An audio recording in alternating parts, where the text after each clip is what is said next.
let's discuss energy. We'll be talking about this for an entire chapter this semester, and then we'll talk about it again next semester as well, if you decide to continue on this journey with me. All right, so what in the world is energy? Well, this is a very scientific definition. It says energy is the capacity to do work. Well, what's work? It's a great question, isn't it? Work, again, these are things you're going to deal with if you're going to be having to take physics. We will also deal with them some in chemistry, but I told you need to understand chemistry to have to work in physics. So both of those. All right, so what is work? Work is force that is acting through distance. So think about pushing or carrying something. So if I need to push a box 10 feet across the floor, I'm going to do work.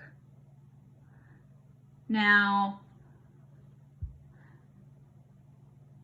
hopefully, I have enough energy that I can do this work and not be totally drained and fall over dead. So, work and energy go together.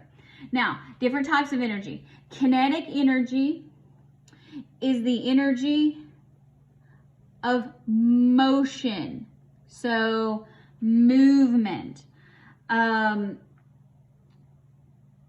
Maybe you've seen the word kinesiology as far as in physical education, things like that. So same root word, kinesiology. So that's talking about the study of movement in the human body. So energy, motion. Kinetic energy is motion.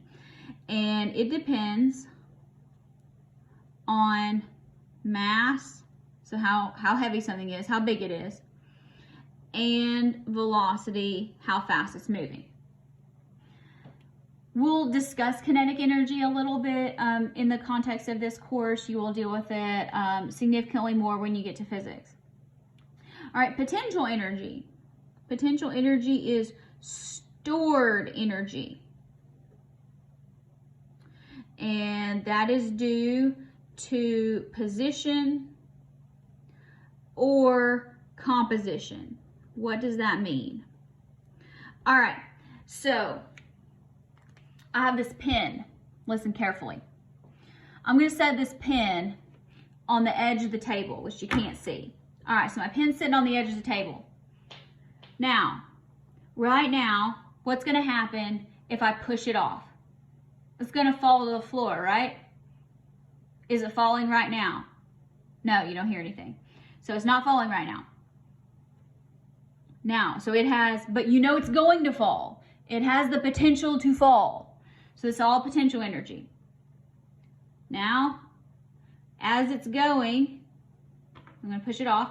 It has kinetic energy. And then it falls to the floor. It can't fall anymore. And it's not moving, so it has no potential or kinetic energy. In between, it has both. Other things you'll do in physics.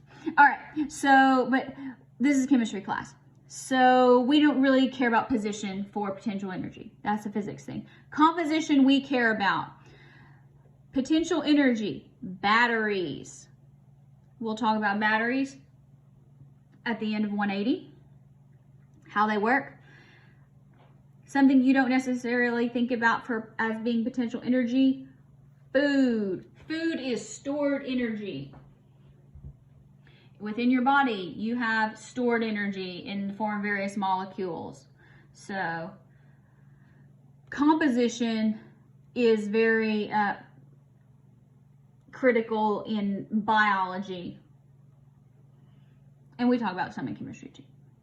Now, the law of conservation of energy. Remember, what is a law? That just says it is. It doesn't say anything about why.